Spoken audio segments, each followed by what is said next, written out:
Ubushinwa nicyo gihugu gituwe n'abantu benshi ku isi, ku buryo abaturage ba kino gihugu bonyine bagize 1/5 cy'abaturage bose b'isi. Iki gihugu gifite abaturage barenga miliyari 1 na miliyoni zikabakaba 500, mu gihe isi yose ituwe n'abasaga miliyari 7. Kugira ngo rero byumvikane neza, Ubushinwa bwonyine bukaba burusha abaturage umugabane wa Afurika wose witeranyije. Uyu mugabane uteranyije abaturage b'ibihugu byose byawo bakaba ari abaturage basaga miliyari 1 na miliyoni 216, bivuze yuko Ubushinwa urenze abaturage ba Afurika hafi miliyoni 300. Ikindi kintu wamenya ku gihugu cy'Ubushinwa ni uko igihano cy'urupfu muri kino gihugu gihabwa abantu bangana n'inshuro enye z'abagihabwa ahandi hose mu bihugu byo ku isi ubishyize hamwe. Iki gihugu kigendera ku mahame ya gikomunisite aha agaciro cyane ibya rubanda. Ibyaha byinshi rero bikaba bikunze gufatwa nk'ubugambanyi no kwanga abaturage ba kino gihugu, ku buryo nka ruswa ifata nko gushaka kugirira n'abaturage bose b'Ubushinwa. Ibi ngibi rero bikaba bituma kino gihugu gihana nta mbabazi abanyabyaha. Abahabwa ibihano by'urupfu buri mwaka muri kino gihugu bakaba babarwa mu nshuro enye z'abagihabwa ahandi hose ku isi kandi uhateranyije. Kugira ngo ubashe kumva neza uburemere bw'ibihano bitangwa mu Bushinwa rero, menya ko nk'umunyeshuri ufashwa kopera mu ishuri ashobora gukatirwa imyaka 7 y'igifungo. Umucuruzi ufashwa anyereza imisoro cyangwa se agakora ubucuruzi bwe mu buryo bwa forode ahita ahanishwa igihano cyo kwishwa nta yandi mananiza, ko bifatwa nk'aho aba yibye Abashinwa. Biba bifashwe nk'aho kandi agamije kwangiza igihugu cyabo ndetse no kugisubiza inyuma. Ikintu cya gatatu wamenya ku Bushinwa, nicyo gihugu cyonyine gifite abaturage bakize kurenza abandi bose ku isi. Iki gihugu ni icya kabiri gikize ku isi nyuma ya Leta Zunze Ubumwe za Amerika, ariko kandi kikaba ari icya mbere gikize urebye mu mibereho ya buri muturage ndetse n'impuzandengo y'ubutunzi afite. Iki gihugu kandi kikaba ari icya mbere cyohereza mu mahanga ibintu byinshi kandi biri mu ngeri zitandukanye. Mu mwaka wa 2014 Ubushinwa bwari bwarigaranzuye Leta Zunze Ubumwe za Amerika mu bihugu bikize cyane kurenza ibindi. Ubushakashatsi kandi bukaba bugaragaza yuko batunze amamiliyari y'amafaranga akoreshwa mu Bushinwa bakaba hafi 200, ni mu gihe abarenga miliyoni 2 bo batunze arenga za miliyari. Ifaranga ryo mu Bushinwa ni nk'amafaranga 130 uyabaze mu mafaranga y'u Rwanda. Ubushakashatsi kandi bukaba bugaragaza yuko buri minsi 5 mu Bushinwa haboneka umuherwe mushya bitewe n'izamuka ridasanzwe ry'ubukungu bw'Abashinwa. Ikintu cya kane wamenya kuri kino gihugu, mu murwa mukuru w'Ubushinwa, iyo ufite akamoto kawe ushobora kurya amafaranga menshi y'abatunze imodoka. Nyamara bijya bibaho kenshi yuko haboneka umuvundo udasanzwe w'imodoka, maze rero abafite utumoto twabo bakabasha gukorera amafaranga. Haba hari abasore 2 babigize umwuga w'umujyi wa Beijing, bakaba bagenda bahabwa akazi n'abatwaye imodoka barembejwe n'umuvundo kandi bashaka kwihuta, aho utwaye imodoka yihuta ajya ku kazi cyangwa se mu yindi gahunda, maze agaha akazi b'abasore 2, umwe akamutwara kuri ka kamoto kakamugeza aho arimo kujya, mu gihe undi we asigara aho ngaho ku mihanda arimo kurwana na wa muvundo akazamugezaho imodoka nubwo rwose yaba yakererewe. Ikintu cya gatanu wamenya kidasanzwe ku Bushinwa ni uko hari amasano Abashinwa benshi batazi kuko ntawo bayafitanye bagira. Guhera mu mwaka w'1979 kugeza muri 2015 Ubushinwa bari bafite itegeko ryo kubyara umwana umwe kugira ngo bazakemure ikibazo cy'ubwiyongere bw'abaturage baho. Hakaba hari itegeko ryo kutarenza abana 2. Ubu buryo rero bwo kubyara umwana umwe uretse kuba ari itegeko, bukaba bwarashishikarizaga abantu kubukunda cyane hakoreshejwe imvugo igira iti ni byiza kubyara umwana umwe, ariko bikaba byiza kurushaho ubashije rwose no kutamubyara. Ibiro byagiye bituma benshi mu Bashinwa kugeza ubu ngubu batabasha kugira ba nyirarume, ba se wabo, ba nyirasenge, babyara babo, bakuru babo, bashiki wabo cyangwa se basaza wabo kwa nyina wabo ndetse na base wabo. Ayo masano yose wowe utekereza cyangwa se uzi ba nyirayo muyafitanye, ntabwo Abashinwa bo bose bigeze bagira amahirwe yo kuyagira. No mu mwaka wa 2015 nubwo rino tegeko ryahindutse, n'ubundi byasubiye ku byo kutarenza abana 2. Ikintu cya gatandatu kidasanzwe kuri kino gihugu, hagati ya miliyoni 30 ndetse na miliyoni 40 by'abasore kuva mu mwaka wa 2020 bagoye cyane no kubona abagore. Uburyo bwo kugabanya imbyaro mu Bushinwa bwatumye hirindwa imbyaro zingana na miliyoni 400 guhera mu mwaka w'1979.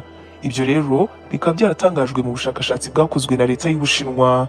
Ababyeyi benshi bakaba baragendaga bahitamo kubyara umwana umwe w'umuhungu, bityo usamye inda y'umukobwa agahita agenda akayikuzamo agategereza yuko azabyara umuhungu. Mu mwaka wa 2014 ubushakashatsi bwagaragaje ko buri mwaka inda z'abakobwa zigera kuri miliyoni 1 zikurwamo n'ababyeyi baba bashaka kwibyarira umwana umwe w'umuhungu. Ibi rero byatumye kino gihugu cy'Ubushinwa kigira umubare munini w'abagabo kurenza uw'abagore, ku buryo ubushakashatsi bwagaragaje ko kuva mu mwaka wa 2020 abasore bari hagati ya miliyoni 30 na miliyoni 40 bagejeje kandi igihe cyo gushaka abagore batazigera bababona keretse nibajya gushakira mu bindi bihugu bitari Ubushinwa, cyangwa se umugore umwe akaba yashakwa n'abagabo barenze umwe. Ikindi kintu bamenya kuri kino gihugu, abakobwa b'Abashinwakazi ni abahanga cyane kurenza basaza babo, ku buryo abahungu bafatirwa ku manota makeya cyane.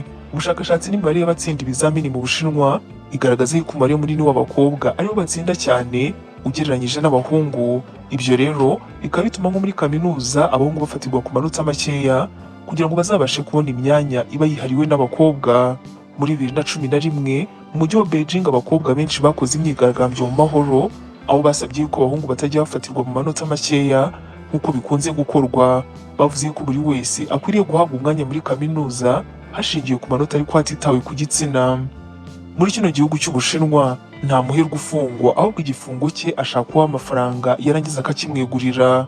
Mu gihugu cy'Ubushinwa igihano cy'urupfu nicyo cyonyine gihabwa uwagikatiwe, ariko kandi igihano cy'igifungo umuherwe wese yemerewe gushaka umuntu wese ukeneye amafaranga menshi akakimuha, hanyuma uyu nguyu yazafungurwa akazidagadurira muri ya mafaranga. Gusa ariko nanone icyo gihe iyo uri umuherwe warangiza ugashaka umuntu ufungwa mu mwanya wawe, ukaba unatanga amafaranga atari makeya nk'ihazabu izatuma utazarira warangiza ukongera kugwa muri cya cyaha. Ikintu cya cyenda wamenya kuri kino gihugu ni uko ubunani bw'Abashinwa ari iminsi igera kuri 15, kandi ibyo ngibyo bikaba ari ikiruhuko ku bakozi bose. Mu gihe mu bindi bihugu tariki ya mbere Mutarama ya buri mwaka ari wo munsi rukumbi wizihizwa itangira ry'umwaka, mu Bushinwa ho bizihiza itangira ry'umwaka mu gihe cy'iminsi 15 yose. Indi minsi mikuru yizihizwa ku isi nk'ishingiye ku myemerere y'amadini ntabwo ihabwa agaciro, ndetse nta n'ubwo izwi, abantu baba bari mu kazi kabo nk'ibisanzwe. Ku mwanya wa 10 mu bidasanzwe twaguteguriye ku gihugu cy'Ubushinwa ni uko hari aho izuba rirasa saa 4 za mu gitondo. Nubwo kino gihugu ari kinini cyane, nyamara mu gihugu hose hakoreshwa igihe ngengamasaha kimwe kizwi nka time zone. Mu gihe cyo hambere ariko Ubushinwa bwagiraga ibihe ngengamasaha time zones bigera kuri 5, ariko mu mwaka w'1949 ishyaka rya gikomunisiti rikaba ryarashyizeho itegeko ryo gushyiraho igihe ngengamasaha kimwe hagendewe ku isaha yo mu murwa mukuru Beijing. Ibi rero bikaba byaratumye hari ibice by'Ubushinwa bigera nka saa 12 za mu gitondo bikiri nijoro, ndetse izuba rikaza kurasa bigeze saa 4 za mu gitondo. Umwanya wa 11 mu bitangaje cyangwa se bidasanzwe kuri kino gihugu ni uko Ubushinwa bworoye ingurube nyinshi cyane, kandi abaturage babo bakaba bazirya cyane bidasanzwe.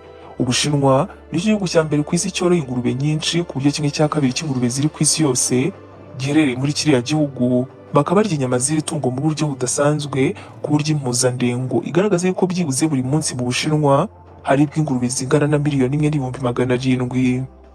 Ku mwanya wa 12 mu mwaka wa 2011 byatahuwe yuko mu gisirikare cy'Ubushinwa harimo ishami ridasanzwe rigizwe n'inuma zirenga 10,000. Izo nyoni rero zikaba zifite uburyo zatojwe gukorana bya hafi n'abasirikare, kandi nazo zikaba zibarwa mu basirikare barinda kino gihugu cy'igihangange. Uburyo inuma zitanga amakuru byihuse zikamenyesha abandi basirikare hari umwanzi waba ugiye kugirira nabi kino gihugu. Aya ngaya akaba ari amwe mu mabanga akomeye atuma Ubushinwa buba igihugu gifite umutekano utajegajega, kandi nyamara ari igihugu kinini cyane. Ku mwanya wa 13 muri kino gihugu hari ikigo gishinzwe kuvura ababaye imbata yo gukoresha interineti.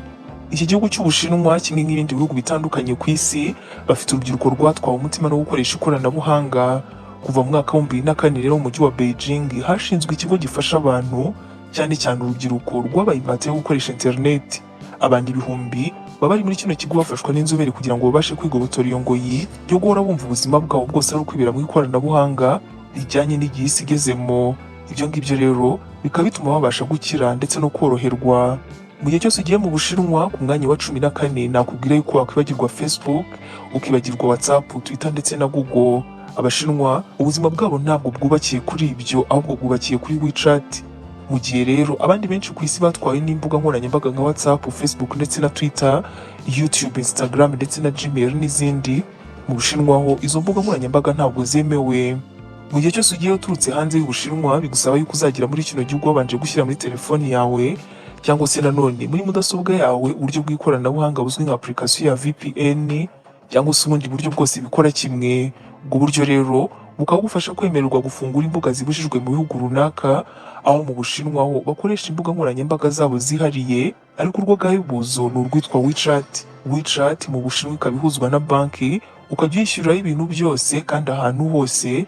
Maduka manini n'amato bikaba bishoboka yuko umuntu uri mu Bushinwa yahagura ibintu byose kandi akishyura akoresheje WeChat, akishyura itike y'urugendo rwa gari ya moshi, urw'imodoka, akishyura muri za resitora cyangwa se mu tubari byose akoresheje application. Muri kino gihugu kandi bakaba banafite imbuga zikora biriya byose bibujijwe, bivuze yuko ibyabo bifite umwihariko wabo kandi bikagira ikoranabuhanga n'igenzurwa rikomeye, bituma amakuru y'ibihakorerwa ndetse n'ibintu byaho byose bitapfa kwinjirirwa n'umuntu wakwifuza kumenya amabanga yabo. Ku mwanya wa 15 mu bidasanzwe twaguteguriye kuri kino gihugu ni uko Abashinwa ari abakozi badasanzwe, aho iyo bigeze ku bwubatsi ho bihariye. Muri kamere yabo Abashinwa iyo babona mu kazi kabo ka buri munsi ubona bakorana umurava bidasanzwe, ndetse hari n'abicwa n'indwara zituruka ku munaniro hamwe no gukora cyane. Mu mahame y'ishyaka rya gikomunisiti mu Bushinwa rero, umwana atoza kuva akiri muto yuko agomba kwitangira igihugu, byaba na ngombwa akaba yanagipfira, ariko kandi agaharanira inyungu z'abamukomokaho n'igihugu cye muri rusange. Mu bijyanye n'ubwubatsi rero Abashinwa bakaba batangaje cyane. Urugero nko mu mwaka wa 2014 ubushakashatsi bwagaragaje yuko mu myaka 3 yonyine Ubushinwa bwakoresheje sima iruta iyo Leta Zunze Ubumwe za Amerika zakoresheje mu bwubatsi bw'imyaka 100 yose yari ishize. Bikaba bishimangira uburyo inyubako z'ibikorwa remezo n'imiturirwa byubakwa mu Bushinwa umunsi ku wundi nta handi namwe ushobora kubisanga ku isi yose. Ubushakashatsi kandi bwakozwe mu mwaka wa 2015 bukaba bwaragaragaje yuko buri mwaka hari Abashinwa babarirwa mu 600 bapfa kubera impamvu zifite aho zihuriye no gukora cyane, haba gukora amasaha y'umurengera ndetse no gukorana imbaraga nyinshi cyane. Na hano mu Rwanda umwubatsi wakoranye n'Abashinwa azakubwira yuko yabangamiwe n'uburyo bakoresha, ariko kandi akaba yungukira mu kumenyera gukora byinshi mu gihe gitoya no kudacika intege utararangiza byose ugomba gukora. Ngibyo rero ibidasanzwe wamenya ku gihugu cy'Ubushinwa. Niba wajya gukibazaho byinshi, reka twizere ko ubisobanukiwe.